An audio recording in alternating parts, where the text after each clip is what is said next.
अस्सलामुअलैकुम। कैसे हैं आप सब लोग? उम्मीद करती हूँ आप सब लोग ठीक होंगे, खैरियत से होंगे। आज मैं आप लोगों को चार सदा मोटा चावल कैसे तैयार करते हैं, पेशावर कोयटा की बहुत ही फेमस रेसिपी है। तो आप लोग इस पूरी रेसिपी को देखें और मुझे अपना फीडबैक ज़रूर दें। सबसे पहले मैंने एक पतीले में ऑयल दे दिया, इसमें मैंने प्याज डाल दी। प्याज को थोड़ा सा सॉफ्ट कर देंगे, इसका कलर चेंज नहीं करना, बस थोड़ा सा इसको सॉफ्ट कर देना है।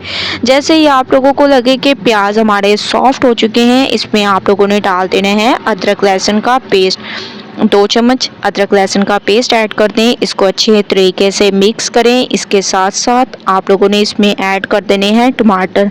ठीक है, 2 से 3 मिनट टमाटर के साथ इसको पकाएंगे अदरक लहसुन की खुशबू आने तक। उसके बाद चलेंगे नेक्स्ट स्टेप की तरफ। तो 2 से 3 मिनट मैं इसको अच्छे तरीके से पका लेती हूँ। माशाल्लाह से 2 से 3 मिनट मैंने इसको अच्छे तरीके से पकाया है। अदरक लहसुन की खुशबू आने लग गई है। अब हम इसमें ऐड कर देंगे कीमा।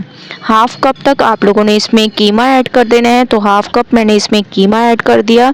इसको बहुत अच्छे तरीके से मिक्स करना है, कीमे का कलर चेंज होने तक इसको पकाते हैं और उसके बाद चलते हैं नेक्स्ट स्टेप की तरफ। तो स्टेप बाय स्टेप देखते जाएं और रेसिपी को एंजॉय करते जाएं।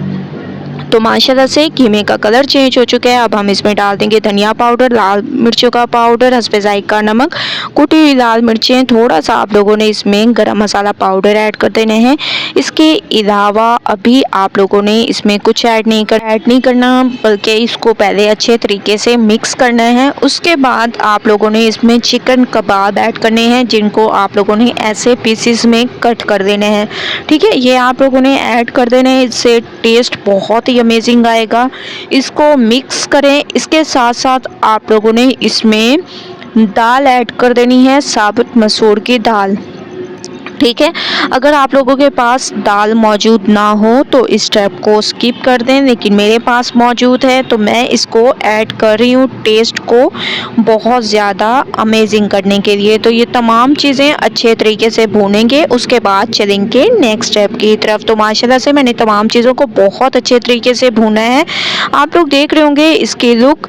अब हम इसमें डाल देंगे मोटा चावल। ठीक है, या इसको आप लोग टोटा चावल भी कहते हैं, मोटा चावल भी कह सकते हैं, जो आप लोगों की ज़बान में इसको कहते हो वो आप लोग कह सकते हैं, क्योंकि ये टुकड़े टुकड़े चावल के होते हैं, इसीलिए इसको टोटा चावल कहा जाता है।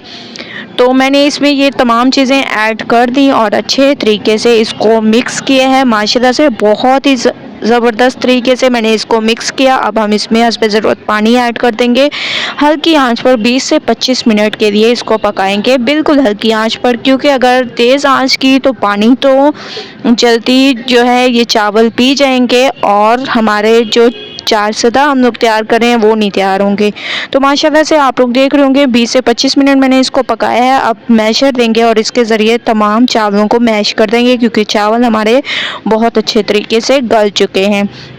तो माशाल्लाह से मैंने इसको मैश कर दिया। अब हम जो है थोड़ा सा आप लोगों ने इसमें हरा धनिया ऐड करके इसको कवर करके थोड़ी देर के लिए रख देना है दम पे। तो 5 मिनट के लिए मैं कवर कर दूंगी। 5 मिनट के लिए मैंने कवर कर दिया था, ऊपर से मैंने हरा धनिया खूबसूरती के लिए डाल दिया था। अब बहुत अच्छे तरीके से इसको मिक्स करेंगे और माशाल्लाह से आप लोग देख रहे होंगे हमारे चार सदा मोटे चावल बिल्कुल तैयार हो चुके हैं। पेशावर कोयटा की मशहूर रेसिपी, पठान बहुत शौक़ से इस रेसिपी को एंजॉय करते हैं। तो एक बार आप लोगों ने इस रेसिपी को ज़रूर ट्राई करना है, मुझे अपना फीडबैक ज़रूर देना है। रेसिपी पसंद आए लाइक करें, ज़्यादा से ज़्यादा शेयर करें। इंशाल्लाह कल न्यू रेसिपी के साथ हाजिर होंगी, तब तक के लिए अल्लाह हाफिज़।